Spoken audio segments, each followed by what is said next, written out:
Bonjour à toutes et à tous. Merci aux courageux qui vont enchaîner directement le film et cette table ronde qu'on va vraiment animer comme un temps d'échange entre les différents intervenants. Il y aura aussi un temps de questions-réponses qui sera prévenu à la fin. On a beaucoup évoqué déjà la thématique de l'eau aujourd'hui. Je me présente, je suis Laurie Debove, je suis la rédactrice en chef du média indépendant et écolo La Relève et la Peste, qui traite de la façon de réorganiser nos moyens de production et de consommation pour atteindre un modèle de société qui soit respectueux des rythmes biologiques du vivant. Lors de cette table ronde, la thématique c'est Hold Up sur l'eau. La guerre de l'eau a-t-elle déjà commencé? On voit que partout dans le monde, il y a des infrastructures énergétiques, des projets de barrages, mais aussi des multinationales qui s'accaparent la ressource en eau et qui rendent cet accès à l'eau de plus en plus difficile pour la majeure partie des communautés locales qui en vivent et qui en dépendent. On a souvent tendance à penser que les conflits autour de l'eau concernent plutôt les pays en voie de développement. Or, c'est complètement faux. On a pu assister à ça en France cet été seulement, avec les sécheresses et les différentes vagues de chaleur que Emma Aziza, qui était présente tout à l'heure, vous a très bien expliqué. On a vu que ça a créé de nombreuses crispations. Il y a une centaine de communes en France qui ont eu des restrictions d'eau. Il y en a qui ont carrément dû être approvisionnées par camion-citerne parce qu'elles n'avaient plus d'eau, même dans des lieux où historiquement on considère que l'eau n'est pas un problème, comme dans la Creuse. La Creuse, il faut le savoir, depuis 2017, est régulièrement approvisionnée en camion-citerne. Face à ça, il y a des réactions épidermiques qui ont eu lieu sur l'injuste partage et distribution de l'eau, des jacuzzis percés, des golfs rebouchés. Il y a aussi de nombreux combats qui ont lieu autour de l'eau partout en France. Je suis aujourd'hui avec 4 intervenants pour parler de ces enjeux-là.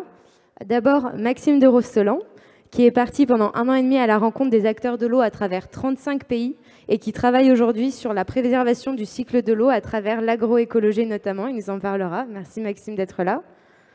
Bernard Schmitt, que je suis très contente d'avoir aujourd'hui parce que la première fois que nous avions échangé, c'était en 2019. À l'époque, tu te battais déjà contre Nestlé Waters à Vittel et l'accaparement de l'eau et le poids que ça faisait peser sur les nappes phréatiques de la commune.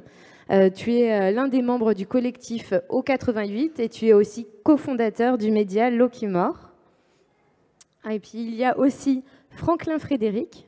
Franklin, tu es un militant, écrivain et environnementaliste brésilien et tu as été récompensé et travailles au bénéfice de la défense de l'eau comme droit humain et bien public. Et enfin, l'artiste Molécule est parmi nous.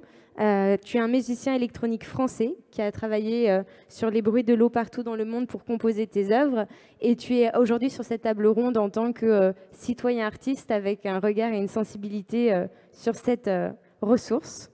Je vais donc peut-être commencer par te lancer la première question et ensuite on fera tourner à tout le monde. Mais qu'est-ce qui, toi, t'a fait prendre conscience de la fragilité de l'accès à l'eau et du cycle de l'eau? Comment tu as été sensibilisé à ça? Eh ben, je m'y suis sensibilisé sur le terrain de par mes expériences. C'était d'ailleurs une démarche un peu inconsciente au début qui m'a amené sur un bateau pour composer une musique au plus proche de la tempête. Je suis parti quelques années après sur la banquise, travailler sur le silence et sur les bruits qu'on peut quand même entendre, là où on n'entend pas grand-chose. J'ai travaillé aussi sur la vague géante de Nazaré dernièrement, et j'ai un projet lié aux océans que je suis en train de mettre en place. Et je me suis aperçu, au bout de quelques années, qu'effectivement l'eau était un élément central de ma démarche. Le curseur de ma démarche, c'est d'aller dans des endroits où la nature est dominante pour l'enregistrer avec mes micros. Et à partir de ces enregistrements, je crée in situ des albums de musique. Voilà, et donc l'eau fait partie intégrante de mon travail, elle fait partie de mon corps à peu près 80%. Et puis j'ai découvert avec l'eau que c'était un élément très propice au son, qui est déjà très sonore, qui est très musical, qui est très inspirant, et qui a des propriétés sonores assez fascinantes, ce qui explique notamment le fait que les baleines puissent échanger à plusieurs centaines de kilomètres entre elles. Je me suis aussi aperçu que, comme Cousteau le disait, le monde du silence, c'est pas du tout le monde du silence. Dès qu'on met des hydrophones sous l'eau, au large des calanques de Marseille, par exemple, ce que j'ai fait dernièrement, On entend des bateaux partout et on se dit que c'est un sacré boucan quand même. Donc ça pose la question de la pollution sonore aussi. Et puis quand on m'a sollicité pour cette conférence, j'ai d'abord été très content de pouvoir assister et d'entendre les interlocuteurs ici présents pour apprendre un peu comme vous à votre place. Et voilà, si je peux interagir et amener ma sensibilité, ce sera avec grand plaisir. Et il y a quelque chose que tu m'avais dit quand on a préparé un petit peu cette table ronde qui m'avait marqué, que tu es allé sur la banquise à la recherche du silence et que tu as été frappé par le bruit des pans de glaciers qui tombent dans l'eau et de la banquise qui se fissure. Oui, alors j'ai pas une démarche militante à proprement parler, même si ma démarche artistique met en avant la sensibilité, la protection de l'environnement. Mon militantisme à moi, c'est l'écoute, et c'est de rendre à l'écoute, à ce sens, toute sa place. Quand je suis parti sur la banquise, c'était en 2019, je suis resté 1 mois et demi dans un petit village inuit pour travailler autour du silence. Déjà, je me suis aperçu rapidement que le silence, même là-bas, n'existe pas. On entend toujours quelque chose. Et on va dire que ça développe vraiment l'écoute profonde pour entendre les moindres détails de bruit, de craquement. Et puis, parfois, effectivement, il y a des grosses explosions qui surgissent avec, en plein hiver groenlandais, des icebergs qui explosent sous le réchauffement climatique. L'album que j'ai fait lors de ce périple s'appelle -22,7. C'est la température la plus basse que j'ai eue pendant ce mois et demi de résidence en janvier-février au Groenland. C'est dire la douceur de l'hiver même au Groenland. C'est des températures qu'on a très régulièrement dans les Alpes en hauteur. Et au Canada, où j'ai défendu le projet il y a 2 ans, ils ont un peu rigolé en disant nous, chaque week-end, on a -30, -35 degrés. Donc voilà, c'est un endroit où le réchauffement climatique se voit et s'entend plus qu'ailleurs. Merci. Maxime, écoute et voyage, c'est un petit peu toi aussi ce qui t'a mené sur la piste de l'eau lors du voyage que tu as fait il y a quelques années, et notamment dans une usine en Inde. Est-ce que tu peux nous en parler? Ouais. Bonjour tout le monde. Alors moi, je suis ingénieur en chimie de l'environnement et dans le traitement de l'eau. Donc c'était quelque chose qui, académiquement, moi, m'avait constitué. Et j'étais en colocation à Toulouse avec d'autres potes ingénieurs qui étaient eux, plutôt hydrauliciens et qui travaillaient sur plutôt les phénomènes d'inondation plutôt les phénomènes physiques. Et donc, quand on a terminé nos études, et moi je les ai terminées au Brésil, à São Paulo, on a vu des images un peu, à São Paulo, il y a le Rio Tietê, qui est un fleuve qui est noir, on dirait c'est du pétrole, c'est de l'huile, enfin c'est juste fou, ça sent... C'est dingue. Et en rentrant de cette dernière phase dans mes études, je suis allé revoir mes potes et j'ai dit j'aimerais bien voyager, prendre un temps. Et donc soit je le faisais en tant que jongleur, parce que j'aime beaucoup jongler, soit il y avait un sujet plus environnemental. Et en fait, en discutant avec mes potes qui m'expliquaient ce qui était en train de se passer au niveau des pics entre sécheresse et inondation, et de voir à quel point ça déstabilisait tout. Et puis on parlait déjà de l'or bleu à l'époque. Et on s'est dit, mais faisons un tour du monde sur ce sujet. Et c'est l'époque où les premières manifestations relatives à la privatisation de l'eau, notamment en Bolivie, à Cochabamba, avaient eu lieu. Et en fait, on a compris que c'était un sujet qui était complètement intégral et que qu'il fallait essayer de détricoter ça et de se faire une image plus précise. Et donc oui, effectivement, c'est là que j'ai décidé donc de faire ce tour du monde de 2 ans en camion. Et effectivement, en Inde, à un moment, je me suis fait passer pour un journaliste et j'ai pris rendez-vous avec un responsable communication d'une usine Coca. Et j'avais compris en fait qu'en Inde, Coca a acheté donc 100 lieux idéalement situés au-dessus des nappes phréatiques du pays. Et ils ont 5 usines en kit. Et donc, c'est des usines qui, en gros, une durée de vie, en tout cas locale et implantée sur un même site, qui dépasse rarement les 5 ans, parce qu'en fait, en 5 ans, ils pompent toute l'eau. Au bout de 5 ans, il n'y a plus d'eau, ils plient l'usine, ils mettent une petite, je sais pas, une barrière et ils ferment le truc avec un cadenas et ils installent l'usine sur une autre nappe phréatique et ça a donné lieu à beaucoup de protestations dans le Kerala, dans le Tamil Nadu, certains s'en souviennent sans doute. Et l'histoire, c'est qu'en allant visiter cette usine, dont je me suis fait sortir à force de poser trop de questions et à être un peu trop incisif ou en tout cas piquant, en allant dans cette usine, à un moment, on s'est retrouvé bloqué avec la voiture sur la route parce qu'il y avait un attroupement. Et en fait, c'était un attroupement de paysans qui étaient tous autour d'un trou. Et c'était un puits, au fond duquel il y avait quelqu'un qui était en train de creuser. Et de mémoire de paysans dans cette région, l'eau avait toujours affleuré. Il y avait toujours de l'eau avec un petit puits. Enfin, ça fonctionnait pour les paysans. Et là, l'eau était passée de 30 à 35 mètres. L'usine n'était là que depuis 3 ans. Et donc, ils avaient vu le niveau de la nappe baisser. Et le problème, bon, outre le fait que les ressources s'épuisaient, c'était très, très pragmatiquement qu'ils n'avaient pas des pompes suffisamment fortes et suffisamment puissantes pour relever l'eau. Et donc, ils expliquaient que beaucoup des paysans étaient déjà partis du village. Donc, généralement, c'est le paysan qui se suicide parce qu'il ne peut plus assumer voilà, ce qu'il est par rapport à sa famille. Et c'est les femmes et les enfants qui partent dans les bidonvilles, dans les grandes villes. Donc, c'était juste terrible. Et effectivement, quand on comprend ça, quand on voit qu'il faut entre 6 et 12 litres d'eau pour faire 1 litre de coca qui se consomme, vous savez combien il se consomme de produits coca chaque seconde dans le monde ? Genre, c'est juste pour se donner, on a du mal à comprendre les échelles. Hein. C'est 11 000 produits coca qui s'ouvrent chaque seconde. Voilà, on part dans des trucs qui sont un peu démesurés. Et moi, je me suis dit, il faut absolument essayer d'aller à la rencontre de ces sujets-là. Et par exemple, on a essayé d'aller en mer d'Aral, mais il n'y a plus de mer d'Aral. Il n'y a juste plus de mer d'Aral. On n'a pas réussi à y aller pour des raisons diplomatiques, tout simplement. Ils ne nous ont pas laissé les visas. Puis, comme on était en camion, il fallait des visas de transit, etc. Donc ça a été un peu compliqué. Mais en fait, tout le monde nous disait, mais en fait, la mer d'Aral, tu verras rien. En fait, elle est partie, quoi.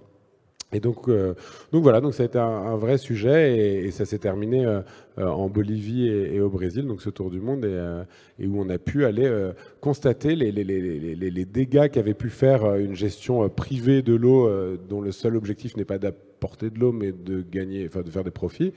Et ce que ça avait fait, donc c'est pour mémoire, hein, en 2002, Cochabamba, la guerre de l'eau a déjà eu lieu donc en Bolivie, et c'est ce qui a amené Evo Morales au pouvoir. Et ils ont repris la régie, enfin la régie. Ils ont fait ce que disait ce matin l'intervenante de Bordeaux là, qui disait on repasse en régie publique.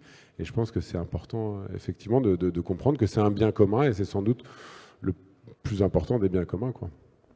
Tout à fait. Et Bernard, toi aussi, c'est des lectures, une lecture particulièrement qui t'a plongé là-dedans et qui t'a fait découvrir l'ampleur de l'impact des multinationales sur l'accaparement de l'eau que tu vis maintenant depuis quelques années. Alors c'est vrai, et à écouter Maxime, je me retrouve un peu à Vittel quand même. C'est un peu l'Inde, surprenant. En 2003-2004, j'avais lu le bouquin de Marc Ferraud, qui s'appelle Le livre noir du colonialisme. Et il y avait un chapitre qui ne m'avait pas marqué, bien qu'étant originaire de Vittel, où il disait que les multinationales étaient des nouveaux colons, enfin du colonialisme sans colons. Et c'est ça le sujet. Et en arrivant à Vittel, à ma retraite, il y a quelques années, on s'est aperçu que la situation était bien plus tendue que ce que nous imaginions et que les ressources en eau étaient en véritable tension, qu'une nappe profonde, très profonde, était en voie complète d'épuisement, ce qui était connu depuis 50 ans. C'est extraordinaire, hein, quand même. Et alors, je me suis amusé, non pas à théoriser, mais à vous illustrer ce que vit un indigène de Vittel à travers sa multinationale par des faits, tout simplement des faits. Quand Nestlé a racheté les eaux minérales de Vittel, il a déculturé tout le paysage. Toutes les sources, tous les lieux ont été débaptisés pour être remplacés par des numéros, d'accord ? Et en général, des sigles qui avaient une signification anglo-saxonne. Ils ont importé des cadres. À Vittel, on les appelle les nouveaux Vitellois. Forcément, ils parlent anglais. Ça, c'est le premier acte. Le deuxième acte, c'est bien sûr l'appropriation de l'eau. On a découvert que l'eau souterraine était appropriable. Vous pensiez ça, vous ? Eh bien, en France, en Europe, aux États-Unis, seules les eaux courantes et les eaux littorales ne sont pas appropriables. Ce qui veut dire qu'aujourd'hui, Nestlé possède les 3 nappes d'eau souterraines. D'accord ? La preuve, c'est qu'aux États-Unis, il vient de vendre ces ressources en eau à des fonds d'investissement. Corollaire qui n'est pas évident, c'est qu'ils se sont appropriés les sols aussi.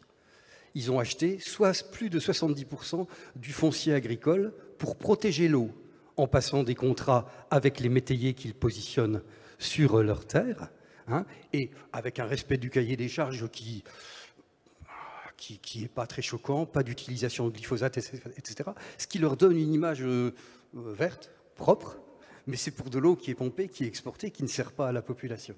D'accord ? Et pour ça, ils ont acheté 70% du foncier agricole. Le prix de l'hectare est passé de 3 000 € à 7 000 €. Les jeunes agriculteurs ne peuvent plus s'installer. Et tout ça en lien avec la SAFER. Nous avons la convention entre Nestlé et la SAFER qui signe vouloir protéger l'eau de Nestlé et donc préempte toutes les terres agricoles en vente dans le secteur. Bien sûr, toute une politique de verdissage avec des petits films sur les abeilles, sur toute la biodiversité extraordinaire qui se balade dans le coin grâce au pompage d'eau. Il faut le faire quand même, hein, c'est pas mal. Plus grave sans doute, c'est la soumission. J'utilise le terme soumission pour ne pas dire corruption de l'État, en l'occurrence les services préfectoraux successifs. Le préfet avait dit « si je règle le problème de Nestlé, je serai nommé préfet de région ». Manque de bol, il est passé d'Épinal à Angers. Vous avez compris. Soumission, corruption des élus. Nous avons fait condamner la présidente de la commission locale de l'eau pour prise illégale d'intérêt en faveur de Nestlé. Et puis des médias, les médias locaux. Il existe globalement un seul média, c'est Vosges Matin, qui appartient au Crédit Mutuel et qui est là pour tous les jours donner des articles très favorables à Nestlé. Endoctrinement des enfants. Enrôlement des enfants grâce à une association très très proche de Nestlé qui peut aller dans les écoles, elle est agréée pour cela. On essaye de faire sauter l'agrément, on n'y arrive pas, d'accord ? Mais nous avons fait condamner l'association pour prise illégale d'intérêt en faveur de Nestlé. Mais elle va toujours dans les écoles, elle a touché l'an dernier 5000 enfants scolaires. D'accord ? Et puis le dernier élément, c'est la criminalisation. Bon, vous savez, on est allé dans une propriété de Nestlé. Bon, elle était certes un peu fermée, mais on a ouvert la porte gentiment, on a loué une pelle mécanique et on a fait des gros trous avec cette pelle mécanique devant les caméras d'Arte. Ça a donné un magnifique film qu'on peut voir et on a mis en évidence des décharges plastiques. Et bien du coup, une plainte pour effraction en réunion avec dégradation et nous sommes 3 à avoir été convoqués par la gendarmerie. Je peux vous dire qu'on attend le procès avec une grande impatience et avec beaucoup de joie. Voilà pour les éléments illustratifs de ce que peut être une multinationale coloniale d'un territoire anciennement colonisateur. Merci beaucoup.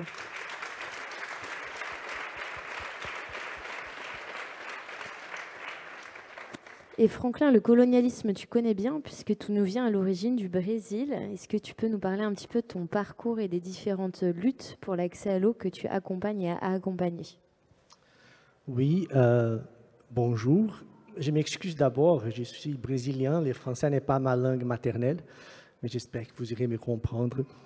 Mais avant d'entrer là-dessus, j'aime beaucoup faire une petite remarque au commencement sur l'eau, qu'on oublie, mais qu'il faut en parler. L'eau n'est pas un élément rare dans l'univers, mais ce qui est extrêmement rare, c'est l'eau en état liquide. On sait qu'il y a beaucoup de glace dans les comètes, dans d'autres planètes, des gaz à Vénus, mais l'eau liquide, on n'a que sur cette Terre.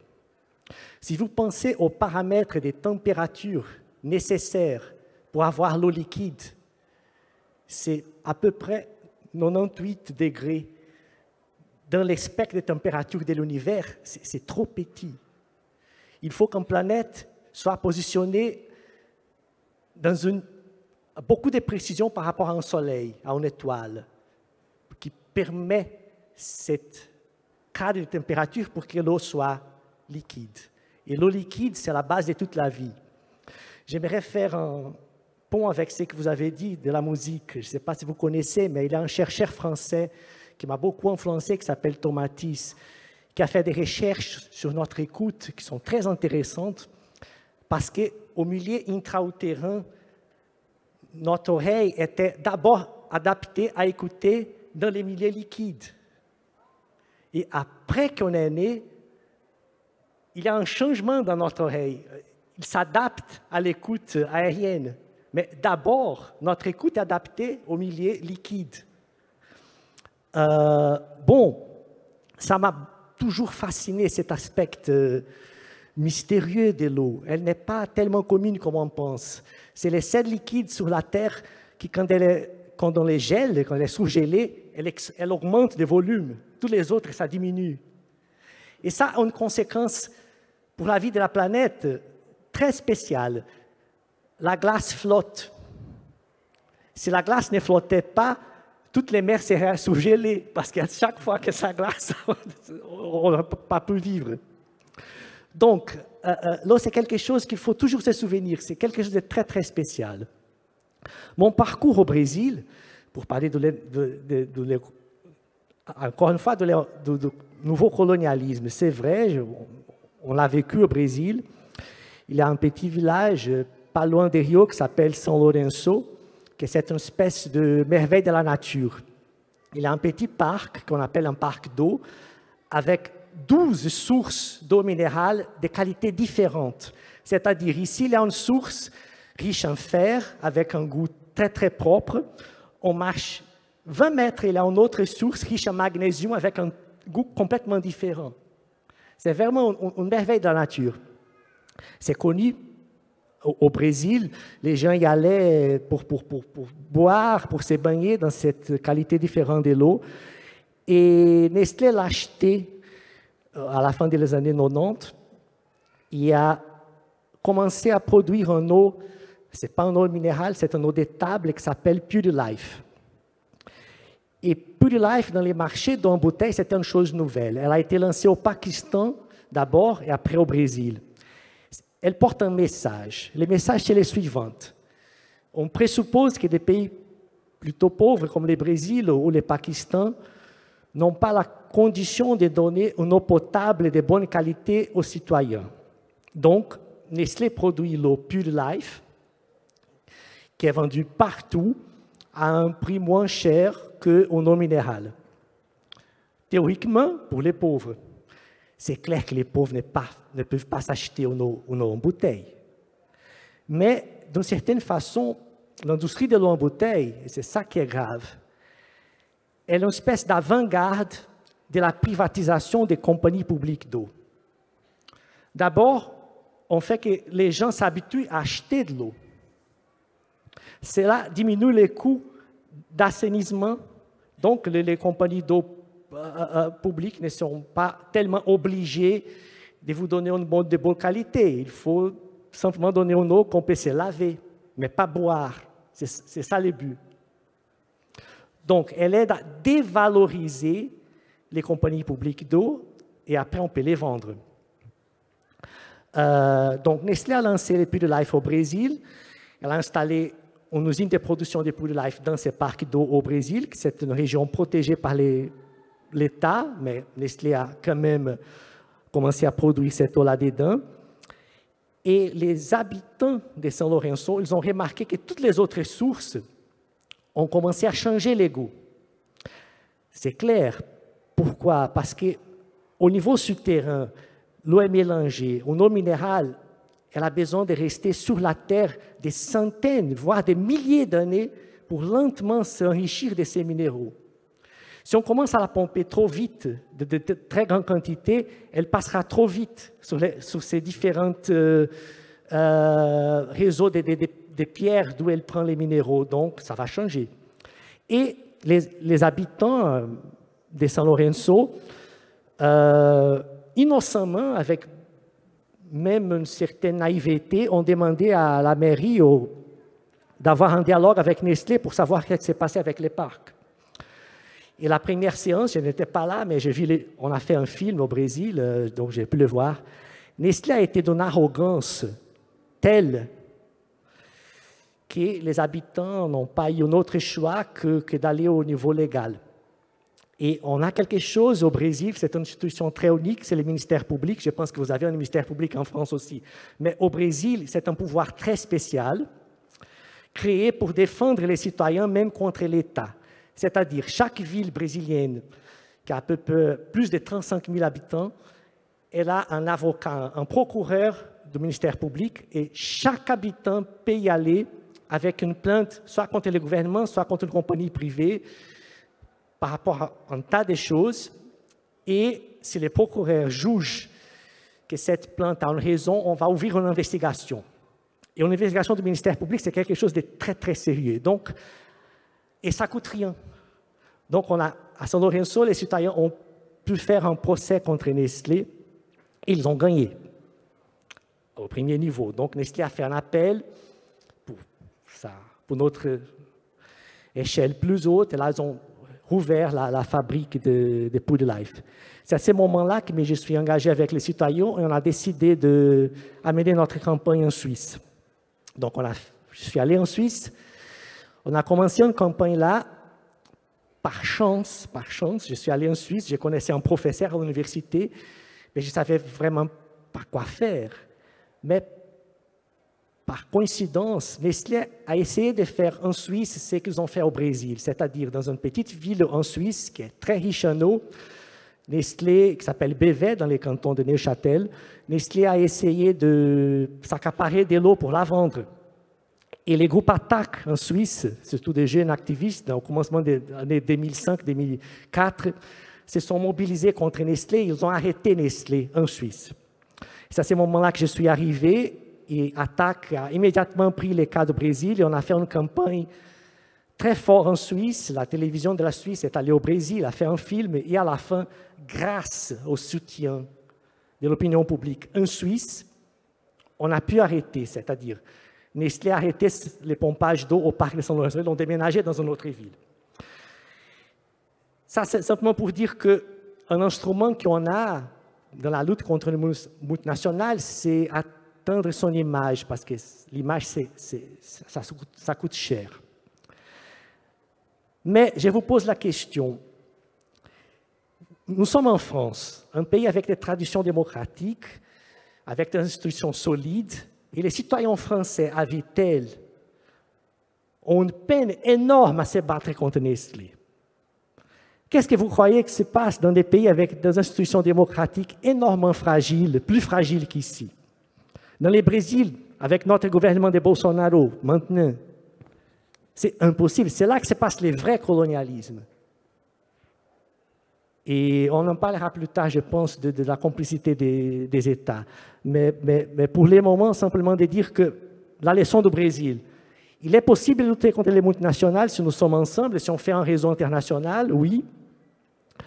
Mais ce n'est pas facile, il faut un engagement très très fort.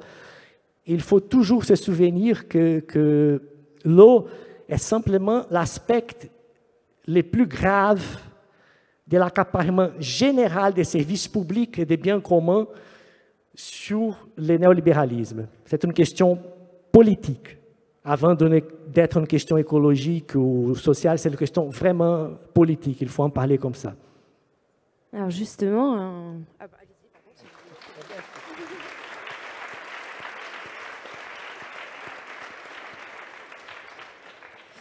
Alors justement, Bernard, la première fois qu'on avait échangé en 2019, c'est parce que vous aviez découvert qu'il y avait 10 forages illégaux perpétrés par Nestlé à Vittel, qui avaient pompé des dizaines de milliards de litres d'eau en 10 ans.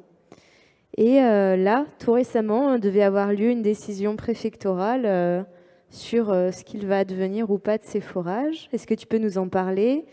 Et cette question, elle s'adressera ensuite à tout le monde. Quelle est la posture des pouvoirs publics face aux intérêts privés?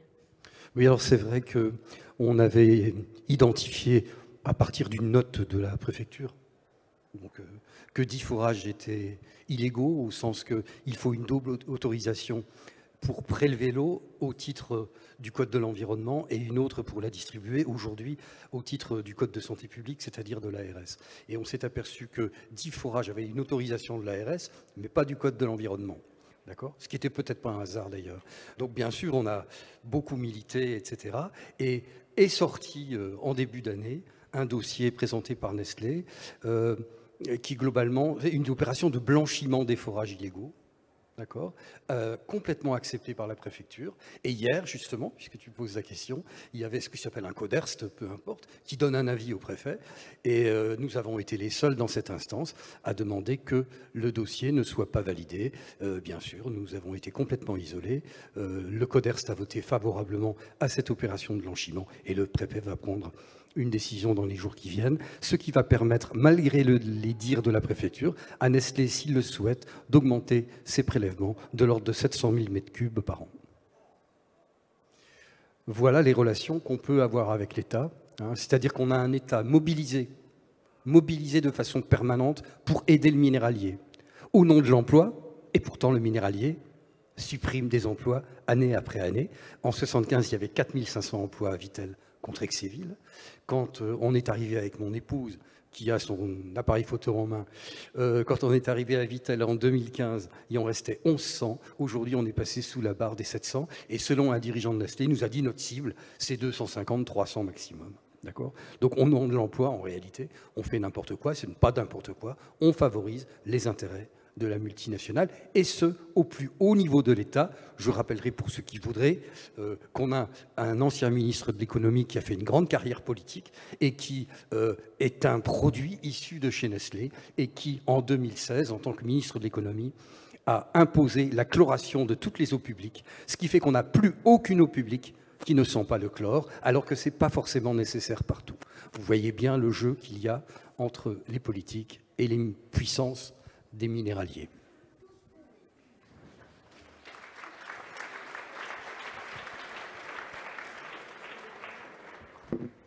Non, mais c'est effectivement le fait que l'État soit un petit peu serve les intérêts des industriels, c'est un peu pisser dans un violon que de le dire, mais nous on voit, enfin alors là je fais un petit pas de côté, on a lancé SailCop, une coopérative de transport de passagers à la voile, et en fait ça fait depuis 8 mois qu'on se bat avec l'administration pour avoir juste le droit de faire ça. Et en fait, on a réalisé à quel point c'était noyauté, c'est-à-dire que les centres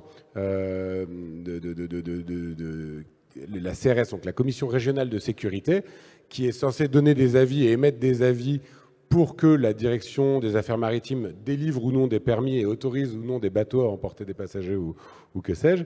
En fait, la Commission régionale de sécurité, c'est les armateurs. C'est les 9 sièges, c'est les 9 armateurs. Et donc, quand ils voient une coopérative qui arrive et qui dit bah tiens, on va utiliser les bateaux qui dorment au port et on va essayer d'emmener des passagers, ils disent non, pas possible parce que sinon d'autres vont vouloir faire pareil. Et puis nous, nos vedettes et nos gros bateaux, ils pourront plus emmener des gens. Et donc nous, on s'est battus. Donc on a déposé un référé au tribunal administratif pour entrave à la liberté d'entreprendre.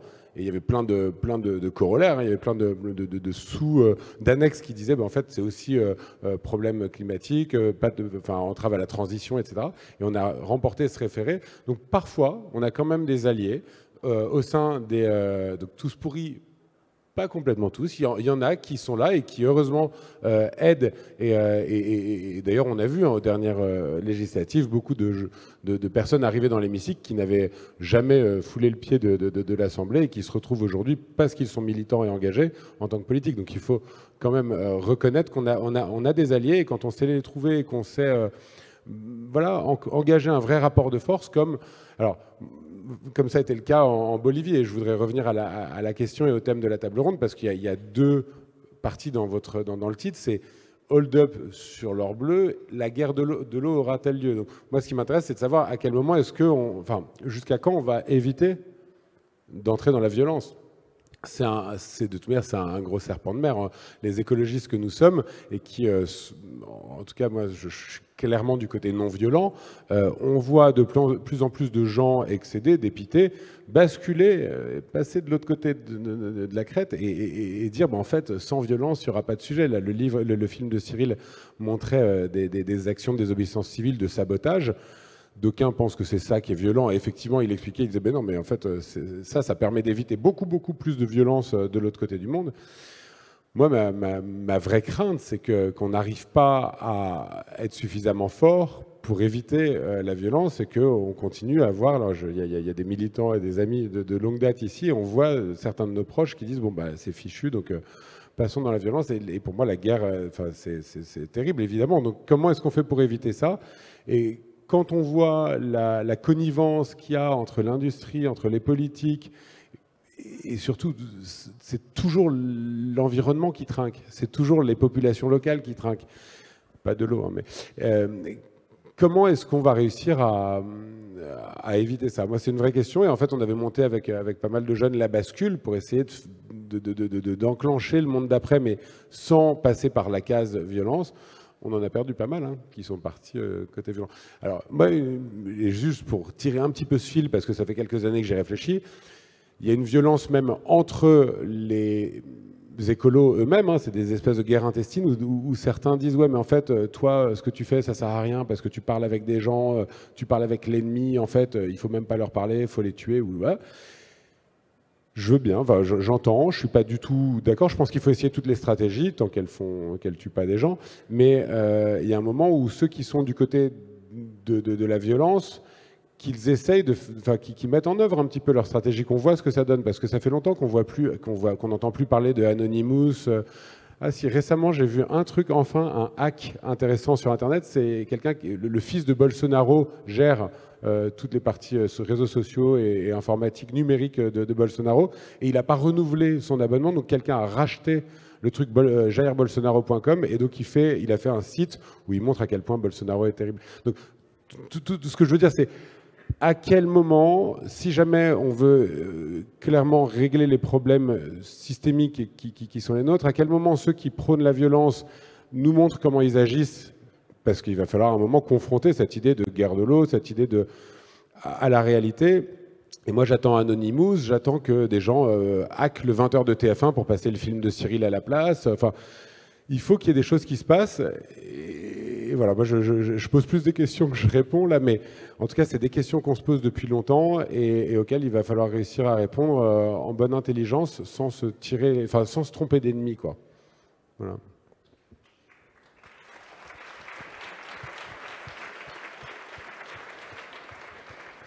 Et Franklin, quand on échangeait, toi tu as fui la violence des autorités brésiliennes, tu es arrivé en Suisse en te disant que c'était incroyable et qu'ils géraient très bien leur eau, et puis tu as vite déchanté quand tu t'es aperçu qu'en fait, les dirigeants des pouvoirs publics suisses, s'ils préservaient leur eau à eux à l'intérieur du pays, n'avaient pas du tout la même approche à l'extérieur.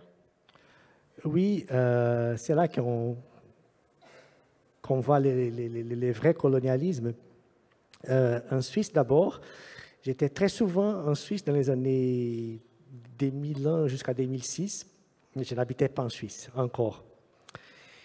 Et d'un coup, les groupes attaques avec lesquels j'étais très en contact m'appellent au Brésil d'urgence parce qu'un journaliste suisse a fait la découverte que Nestlé a fait un contrat avec une entreprise de sécurité très connue en Suisse qui s'appelle Securitas pour infiltrer des espions, des agents de provocation dans les milieux critiques chez Nestlé. Une opération d'espionnage gigantesque.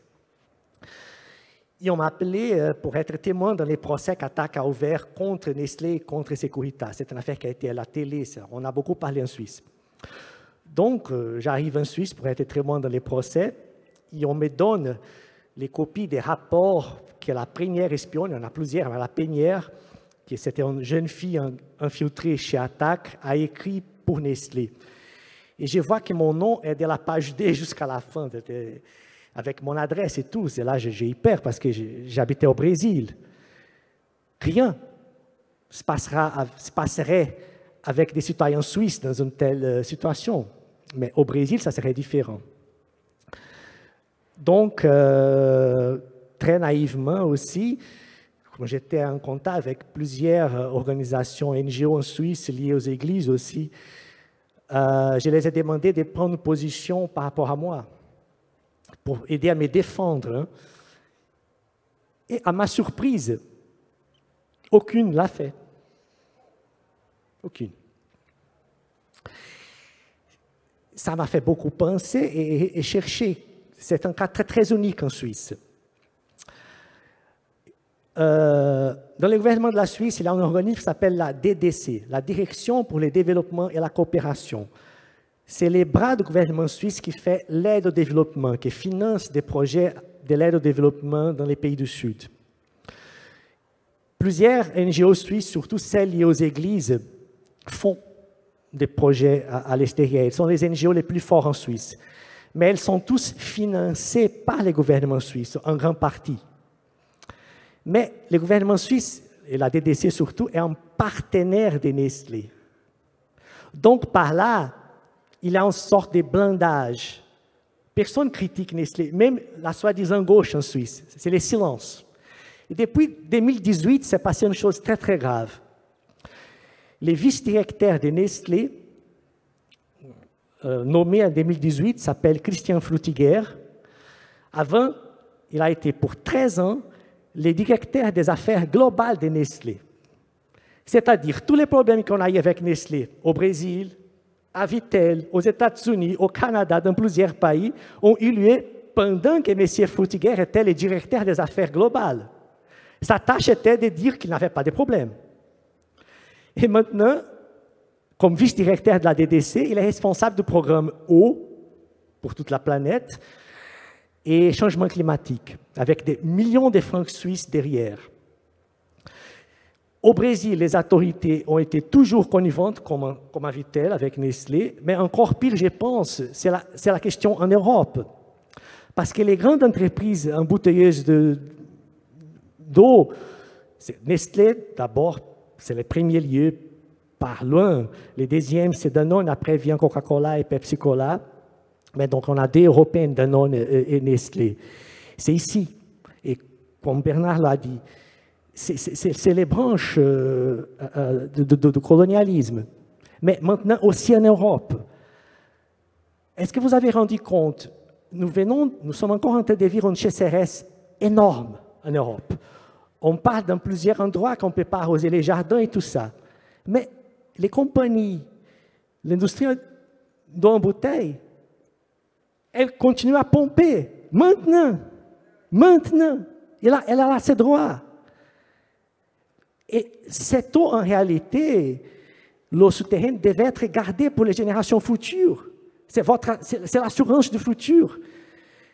S'il y a des eaux souterraines qui sont surchargées avec beaucoup de temps, rechargées avec temps, mais il y a beaucoup d'aquifères qui sont de l'eau fossile qui ne se chargent pas, ne se chargent plus. Une fois qu'elles sont pompeuses, c'est fini. Et en pleine sécheresse, en Suisse, en France, avec les incendies, en Espagne, au Portugal, en Italie, ces compagnies continuent à pomper d'eau. Personne ne les pose la question. La production d'une bouteille demande beaucoup de combustibles fossiles, les plastiques. Ça demande beaucoup d'énergie et ça contribue énormément pour le réchauffement climatique et personne ne les pose des questions. Et je dois le dire, comme Brésilien, quand je suis dans un supermarché, soit en France, en Allemagne ou en Suisse, où vous avez une eau de robinet d'une excellente qualité, et je vois les gens qui achètent d'eau en bouteille, mais c'est d'une imbécilité.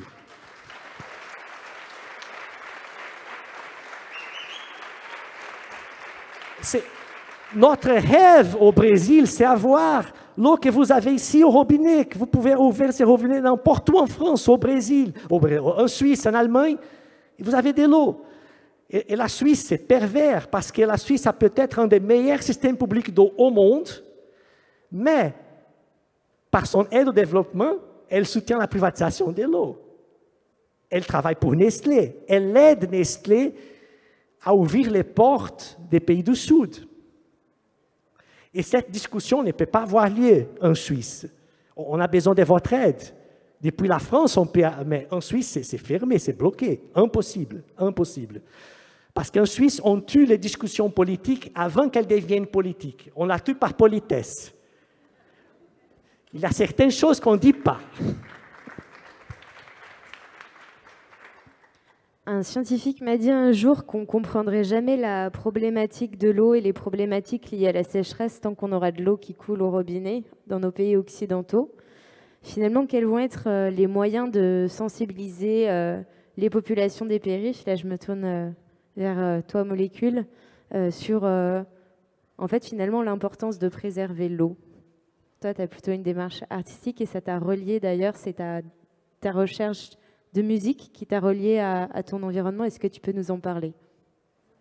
L'eau, oui, c'est un besoin vital déjà pour tout le monde. Moi, je m'en sers pour vivre et je m'en sers aussi pour créer. Je voudrais rebondir un peu sur ce que j'entends parce que j'apprends beaucoup de choses. Je trouve ça assez terrifiant. C'est un peu le symbole du paroxysme du néolibéralisme. Maintenant, on s'attaque à l'eau. Où ira-t-on encore plus loin? Et je trouve ça vraiment terrifiant. Et en même temps, je suis heureux d'être avec des gens comme vous, de voir qu'il y a des gens qui se battent. Et ça me donne quand même confiance. Il y a une vraie crise du politique face au lobby, face à l'économie, face au profit. Et le salut, les questions que tu posais, et il faut se poser les questions, les bonnes questions évidemment, mais je pense que ça passera par ces engagements, par ce type de conférence, par des échanges, par l'humain. Et vous me donnez en tout cas confiance face à ce terrible constat que vous faites, quoi. Donc je voudrais vous dire merci déjà. Voilà.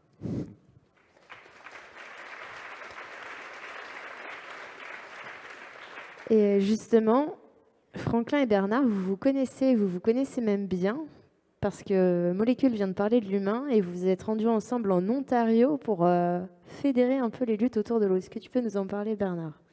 Oui, c'est assez drôle. Fin 2018, par le biais de L'eau qui mord, notre petit média, on a reçu un message de Franklin en me disant qui il était et qui souhaiterait nous rencontrer. Donc il est venu de Suisse à Vittel. Et puis quelques mois plus tard, il nous a fait connaître des Canadiens de l'Ontario qui luttaient contre Nestlé aussi. Donc ils sont venus à Vittel, on a fait des conférences. Et quelques mois plus tard, fin 2019, on est allé dans l'Ontario où les amis canadiens avaient fait venir tous les militants anti-Nestlé des États-Unis concernés, Michigan, la Floride, le Maine, la Californie, etc. Et donc on a travaillé ensemble pour essayer de définir des stratégies communes. Et ça, pour nous, c'est un sujet majeur, c'est de mettre en lien toutes les luttes sur l'eau. Alors là, j'ai parlé que des minéraliers, parce que c'était notre sujet du moment, mais on a cherché à élargir à toutes les luttes. Pour nous, les luttes, à 60 km de Vittel, il y a le projet CIGEO d'enfouissement des déchets nucléaires à Bure. Et ça menace l'eau des grès du Trias inférieur, la même nappe qu'à Vittel, qui est l'eau du bassin parisien. Quand il y aura un problème à Bure, il n'y aura plus d'eau potable pour tout le bassin parisien, c'est-à-dire plus de 10 millions d'habitants. C'est aussi Stockamine, où on a des déchets ultimes qui menacent déjà la nappe alsacienne et qui franchiront les obstacles et qui pollueront la nappe alsacienne, bon, etc. Et puis, c'est bien sûr le combat des bassines. Je crois qu'il y a quelques représentants qui sont là, on les salue avec plaisir, et on participe à leur lutte en allant sur place. Alors, en vieillissant, on court un peu moins vite, c'est difficile, parce que c'est très policier quand même. La dernière manif, il y avait 7000 manifestants et 3000 gendarmes mobiles. Vous avez vu qu'ils s'équipent de chars maintenant, de petits chars légers, et ça met très très mal à l'aise, surtout que la répression est immédiate. Les gaz lacrymogènes, ils vont aussi, ça rejoint ton sujet de qu'est-ce qu'il faut faire comme lutte, etc. Mais pour nous, le principe de la solidarité de toutes les luttes sur l'eau, quelles qu'elles soient, doit être le sujet majeur. Et bien sûr, en priorité, on va aider les gens qui refusent de nouveaux forages pour des minéraliers. C'est le cas de Danone avec Salvetta en ce moment.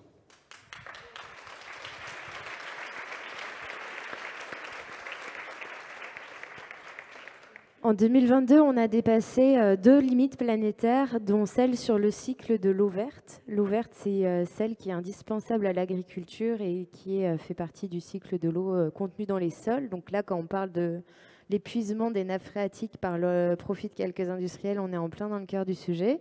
Mais du coup, quand on parle des sols et de l'eau, on parle forcément d'agriculture. Et c'est là vers toi que je me tourne, Maxime, pour que tu nous expliques, toi, comment finalement de l'eau t'es passé à l'agroécologie et pourquoi les deux sont intrinsèquement liés. Moi, je ne suis pas arrivé à l'agriculture par l'eau, mais par le biomimétisme, donc le fait de s'inspirer de la nature et de comprendre qu'une forêt produit 10 à 100 fois plus de biomasse qu'un champ de blé, sans intrants, sans irrigation, sans déchets. Et donc moi, c'est la découverte de la permaculture. Et en fait, quand on creuse un peu les sujets écolos, et tout le monde sujet parfois, c'est l'éco-anxiété, de se dire où est-ce que je vais trouver un peu d'espoir là-dedans. Et moi, la première poche d'espoir, c'est quand j'ai lu le bouquin Biomimétisme de Janine Benyus, et que j'ai donc découvert ce qu'était le biomimétisme et constaté, réalisé que toutes les solutions étaient dans la nature. Il suffisait vraiment d'être un petit peu humble et d'essayer de recomposer notre monde à la lueur de ce que la nature pouvait avoir à nous apprendre. Donc ça, c'est plutôt par la forêt que je suis arrivé à l'agroécologie, mais ça change rien, parce qu'in fine, ce qu'on comprend, c'est que nos sols ont été détruits. On a perdu 30 à 50% de la matière organique de nos sols, parce qu'on laboure, parce qu'il n'y a plus de haies qui retiennent la terre arable. Et donc, il y a un gros enjeu à redonner de la matière organique. La matière organique, je pense que tout à l'heure on en a parlé, on dit que ça permet de retenir beaucoup, une terre qui est riche en matière organique va retenir beaucoup plus l'eau, va avoir un pouvoir de rétention bien plus important qu'une terre qui n'en a plus. Et donc c'est un cercle vertueux à enclencher. Et c'est plutôt dans ce sens-là que je m'implique, c'est de dire essayons de reboucler des cercles vertueux. On comprend, enfin juste en 2 secondes, l'histoire de l'agriculture. On a voulu, après les années, on croit que c'est parce qu'il y avait plus assez de bras après la guerre qu'il a fallu mettre des tracteurs. C'est pas vrai, hein. Le dernier ticket de rationnement en France, c'est en 48, et le gros du remembrement, c'est dans les années 60 avec les tracteurs. Donc remembrement, on a arraché les haies et on a fait passer des tracteurs plus gros. Mais les haies sur lesquelles beaucoup d'insectes allaient nicher, allaient se réfugier, n'ayant plus de haies, ils se sont rabattus sur les cultures. Donc du coup, il a fallu mettre des insecticides, et puis ça a été une fuite en avant depuis ce moment. Et on continue d'arracher des haies, alors que c'est notre meilleur allié pour stocker du carbone, pour recréer des pôles de biodiversité et des biomes locaux qui sont beaucoup plus résilients. Ça permet de recréer des microclimats. Et donc là, on s'engage là-dessus, avec Seymour qui est ici, dans un programme de replantation de haies. Il faudrait planter 25 000 km de haies par an en France. On en plante 2500 km seulement, et on en arrache 11 000. Et donc, on connaît tous les bénéfices. Là, on se frotte à un vrai blocage politique, enfin pas blocage, mais en tout cas un désintérêt, où ils nous regardent gentiment. Ils ont d'autres trucs plus importants à gérer. Mais on essaye depuis 2 ans, et on pense qu'on va réussir à mettre en œuvre, ou en tout cas à mettre la première brique de ce chantier qui nous attend. Parce que de toute manière, les scientifiques sont clairs. Si jamais on ne retrouve pas les 750 000 km de haies qu'on a arrachés depuis les années 60, c'est cuit. Donc il faut, d'ici 2050, retrouver 750 000. Donc il faut planter 25 000 par an. Et donc c'est ce qui va nous permettre de refaire des cycles locaux de l'eau. Et parce qu'il y a le grand cycle de l'eau, mais il y a aussi une dynamique tout à fait locale qu'on peut nous-mêmes lancer localement, quoi, sur les territoires. Merci beaucoup. Alors, on n'a plus beaucoup de temps, et avant de prendre vos questions, je voulais faire intervenir Bernard, sur un enjeu fort dont tu m'as parlé, c'est le cycle de l'eau et l'acheminement de l'eau, et justement ce petit conflit sur l'eau chlorée, qui traite, pourquoi, qui conduit l'eau, comment. Oui, c'est vrai, vous avez vu cet été plein d'articles, eau en bouteille, eau du robinet. On a été inondé par ça. Vous comprenez qu'on est pris en étau en réalité, mais c'est une stratégie. Les minéraliers sont en plein accord avec les distributeurs d'eau. Et la particularité de ces grandes multinationales de distribution de l'eau, c'est qu'elles sont françaises. On pourrait remonter au code de Napoléon de 1804 pour l'expliquer. C'est vrai. Donc Veolia, Lassor, Suez, etc. Sont en plein accord. Parce que, quoi qu'il en soit, si vous pensez, parce que vous ne savez pas ce qu'il faut boire en réalité, moi non plus, pas vraiment, si vous pensez que l'eau du robinet n'est pas terrible, vous vous précipitez au supermarché pour acheter de l'eau en bouteille, éventuellement minérale si vous avez les moyens. Mais de l'autre côté, celui qui distribue l'eau, il dit mais effectivement, l'eau du robinet n'est peut-être pas terrible, mais nous on peut augmenter en matière de traitement, mais ça aura des coûts. Dans la région parisienne, on propose des techniques d'ultrafiltration pour débarrasser tout, parce qu'effectivement il y a des médicaments dans l'eau, mais elles sont aussi, ces produits-là sont aussi dans l'eau minérale. La majorité des eaux minérales sont puisées sur des nappes relativement superficielles, entre 5 et 50 mètres sous terre. Vous inquiétez pas, ça contient la chimio, ça contient les œstroprogestatifs, enfin tout ce que vous voulez, un petit peu, pas beaucoup, mais c'est un vrai problème. Et donc on est le jouet de ces boîtes-là, qui de toute façon s'en sortent bien en augmentant le prix de l'eau, quoi qu'il en soit. Donc il faut casser ce cercle-là. Très clairement, il faut se battre contre les multinationales de l'eau qui sont en train de françaises, qui sont en train de remporter des marchés partout, d'accord, et revenir à des régies publiques. Mais la loi NOTRe, toujours du même ministre de l'économie devenu président de la République, transfère la compétence eau aux communautés de communes pour 2027, c'est-à-dire dans 5 ans, et toutes les communautés de communes n'ont qu'une hâte, c'est se débarrasser du sujet de l'eau qui devient de plus en plus compliqué. Donc localement, vous pouvez faire quelque chose, du lobbying, puisqu'on ne peut rien faire d'autre, auprès des municipalités pour qu'elles conservent la compétence, qu'elles recrutent, parce qu'une communauté de communes, ça a les moyens d'avoir une surface suffisante pour avoir un ingénieur, etc. Et il faut à tout prix que cette eau reste en gestion publique, enfin du moins c'est mon avis, et on n'en parlera pas, mais il y a l'expérience de Naples qui est remarquable sur ce phénomène. Ce n'est pas les municipalités qui gèrent, c'est des conseils citoyens, on pourra en parler une autre fois. Merci.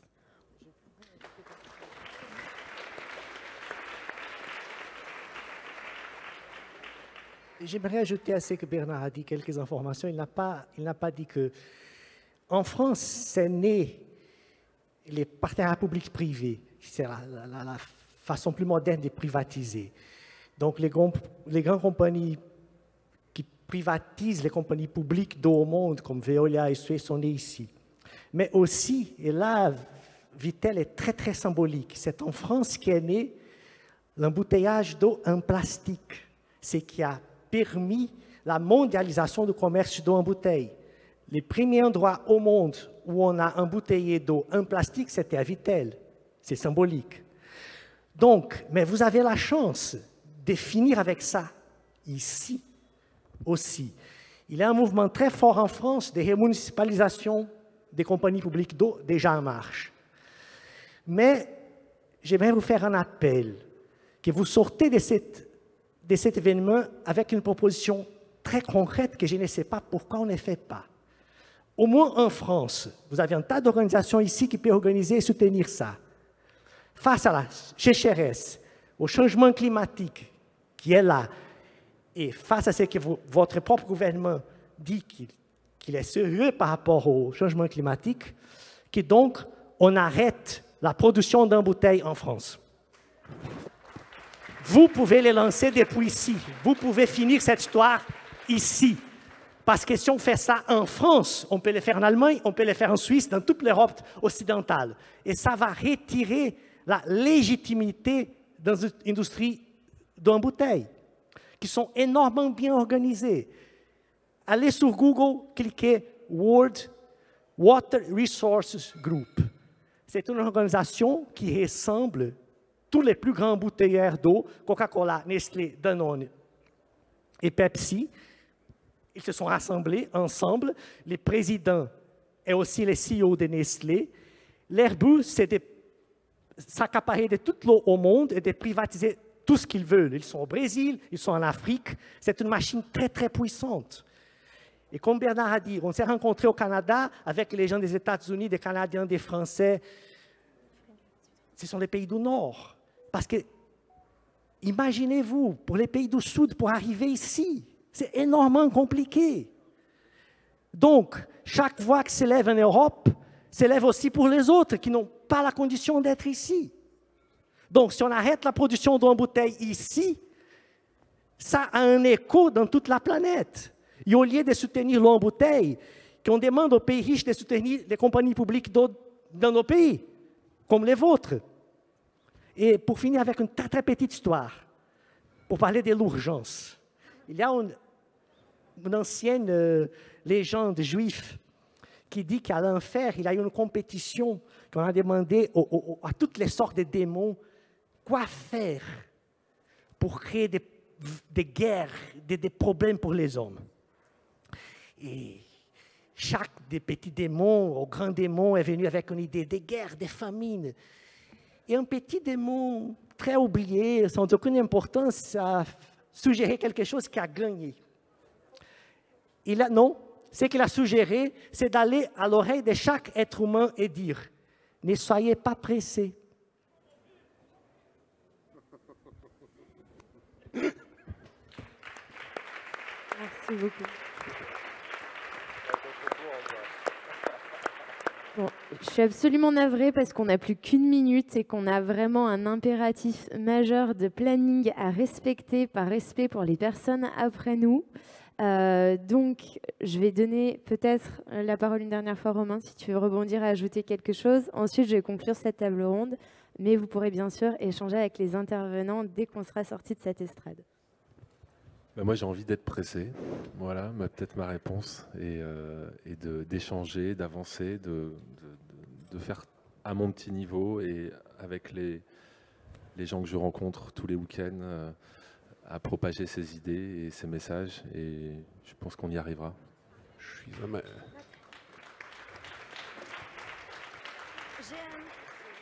suis un mannequin glacé avec un brin de soleil, ravalé, homme pressé, mes conneries proférées sans les destins du monde et je n'ai pas le temps, je fuis, ma carrière est en jeu, je suis de l'homme médiatique. Bref, c'est l'homme pressé, quoi.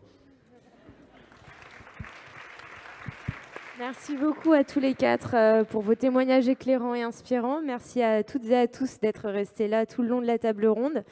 On suit avec la relève et la peste tous les combats qui ont lieu en France et dans le monde autour de l'accaparement de l'eau. Et Nathalie va nous donner le petit mot de la fin. Ouais.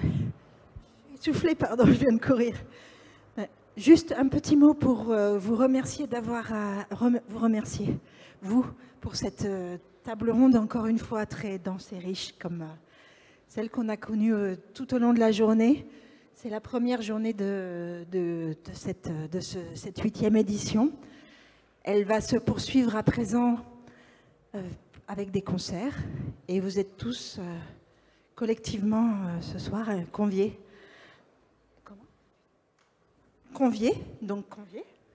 eh bien, à sortir par cette voie et à assister au concert, puisque vous y êtes conviés. Voilà. Et on se donne rendez-vous demain matin, dès 9h45, pour une journée encore pleine d'émotions, et de prise de conscience et d'envie d'agir. Bonne soirée à tous et à demain.